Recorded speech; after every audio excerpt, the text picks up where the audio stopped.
11ஆம் அதிகாரம் 1ஆம் வசனம் முதல்.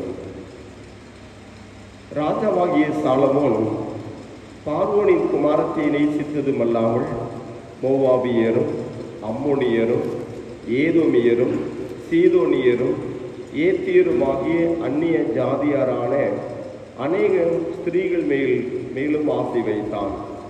கர்த்தர் இஸ்ரவேல் புத்திரரை நோக்கி, நீங்கள் அவர்கள் அண்டைக்கும் அவர்கள் உங்கள் அண்டைக்கும் பிரவேசிக்கலாகாது. அவர்கள் நிச்சயமாக தங்கள் தேவர்களை பின்பற்றும்படி உங்கள் இருதயத்தை சாய பண்ணுவார் என்று சொல்லியிருந்தான். சாலமோன் அவர்கள் மேல் ஆசை வைத்து அவர்களோடு ஐக்கியமாயிருந்தான். அவனுக்கு பிரபுக்கள் குலமான 700 மனையாட்டிகளும் 300 மறுமனையாட்டிகளும் இருந்தார்கள். அவனுடைய ஸ்திரீகள் அவன் இருதயத்தை வலிவி போக பண்ணினார்கள். சாலமோன் வயது சென்றபோது அவருடைய மனைவிகள் அவன் இருதயத்தை அந்நிய தேவர்களை பின்பற்றும்படி சாய பண்ணினார்கள். அதனால் அவனுடைய இருதயம் அவன் தகப்பனாகிய தாவீதின் இருதயத்தைப் போல தன் தேவனாகிய கர்த்தரோடே உத்தமமாய் இருக்கவில்லை. சாலமோன் சீதோனியரின் தேவையாகிய அஸ்தரோத்தையும் அம்மோனியரின் அருவருப்பாகிய வில்கோமையும் பின்பற்றினான். சாலமோன் தன் தகப்பனாகிய தாவீதைப் போல கர்த்தரை பூரணமாய் பின்பற்றாமல் கர்த்தரின் பார்வைக்கு பொல்லாப்பானதை செய்தான். அப்பொழுது சாலமோன் எருசலேமுக்கு எதிரான மலையிலே மோவாபியரின் அருவருப்பாகிய காமோசுக்கும் அம்மோன் புத்திரரின் அருவருப்பாகிய மோலகிக்கும் மேடையை கட்டினான். இப்படியே தங்கள் தேவர்களுக்கு தூபம் காட்டி பலியிடுகிற அந்நிய ஜாதியாரான தன் ஸ்திரீகள் எல்லாருக்காகவும் செய்தான். ஆகையால் இஸ்ரவேலின் தேவனாகிய கர்த்தர் சாலமோனுக்கு 2 விசை தரிசனமாகி அந்நிய தேவர்களை பின்பற்ற வேண்டாம் என்று கட்டளையிட்டிருந்தும் அவன் கர்த்தரை விட்டு தன் இருதயத்தை திருப்பி அவன் கற்பித்ததை கை கொள்ளாமல் போனதினால் கர்த்தர் அவன் மேல் கோபமானான். ஆகையால் கர்த்தர் சாலமோனை நோக்கி, நான் உனக்கு கட்டளையிட்ட என் உடன்படிக்கையும் என் கட்டளைகளையும் நீர் கை கொள்ளாமல் போய் இந்த காரியத்தை செய்தபடியினால் ராஜ்யபாரத்தை உன்னிடத்திலிருந்து பிடுங்கி அதை உன் ஊழியக்காரனுக்கு கொடுப்பேன். ஆகிலும் உன் தகப்பனாகிய தாவீது நிமித்தம் நான் அதை உன் நாட்களில் செய்வதில்லை. உன் குமாரனுடைய கையினின்று அதை பிடுங்குவேன். ஆனாலும் ராஜ்யம் முழுவதையும் நான் பிடுங்காமல் என் தாசனாகிய தாவீது நிமித்தம் நான் தெரிந்து கொண்ட எருசலேம் நிமித்தமும் ஒரு கோத்திரத்தை நான் உன் குமாரனுக்கு கொடுப்பேன் என்றார் என்பது பாடம் முடிந்தது. கிறிஸ்துவுக்குள் அன்பானவர்களே, ஆண்டவரும் இரட்சகருமாக இயேசு கிறிஸ்துவின் இனிதான நாமத்தினாலே உங்கள் ஒவ்வொருவரையும் அன்போடு வாழ்த்துகின்றேன். தேவ கிருபையும் சமாதானமும் நிறைவாய் பெருகுவதாக.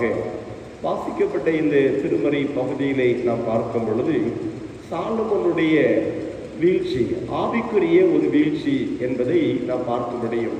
முந்தின அதிகாரம் வரைக்கும் சாலமோனுடைய ஞானமும் செல்வமும் மிகுதியாயிருந்தது.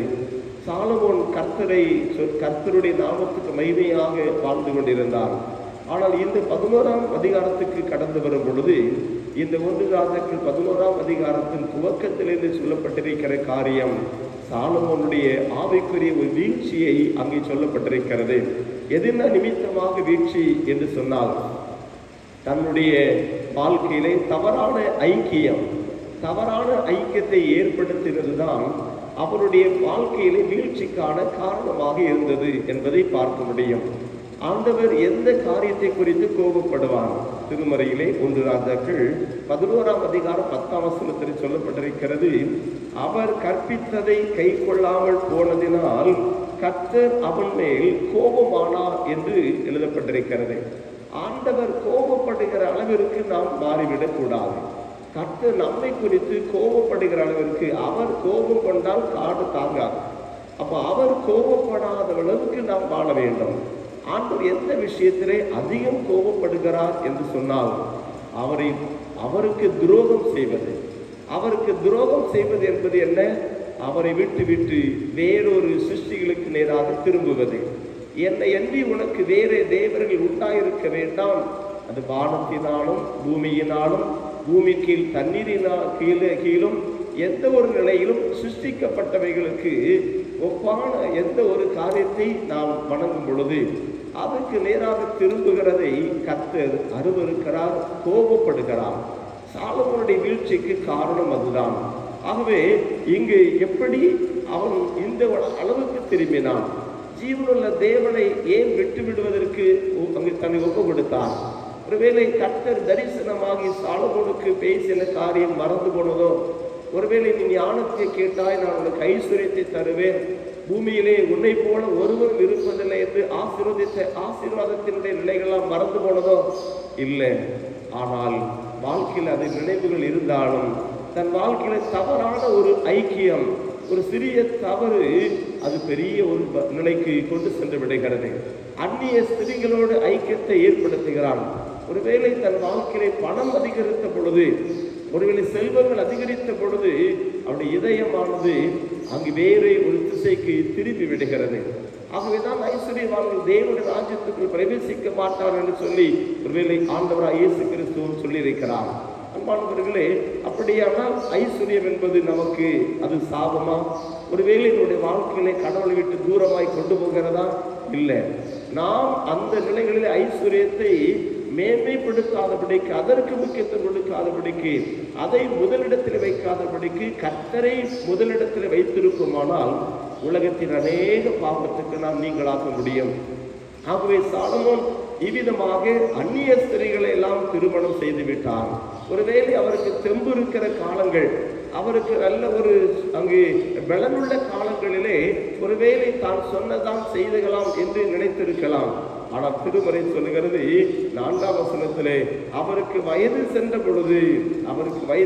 பொழுது அவருடைய மனைவிகள் அவன் இருதயத்தை அந்நிய தேவர்களை பின்பற்றும்படி சாய பண்ணினார்கள். அப்படியானால் அவருடைய பலவீனமான காலங்கள், வயதான பொழுது அந்நிய ஸ்திரீகள் எல்லாம் அரண்மனையில் இருக்கிறார்கள். அவர்கள் அந்நிய நிலைகளுக்கு திரும்ப பண்ணினார்கள், சாய பண்ணினார்கள். ஆகவே அந்த காலங்களிலே அவரால் கட்ட முடியவில்லை. அந்த காலங்களிலே அதை வேண்டாம் என்று சொல்ல முடியவில்லை. ஆகவே கர்த்தரை விட்டு தூரம் போனார்.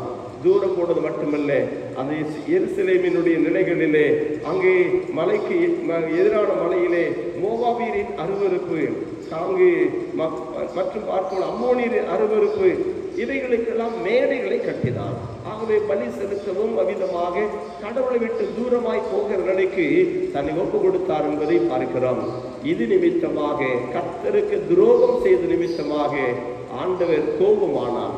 இன்றைக்கும் அப்படிதான். ஒரு மனிதன் கிறிஸ்துவுக்குள் வளரலாம், வாழலாம்.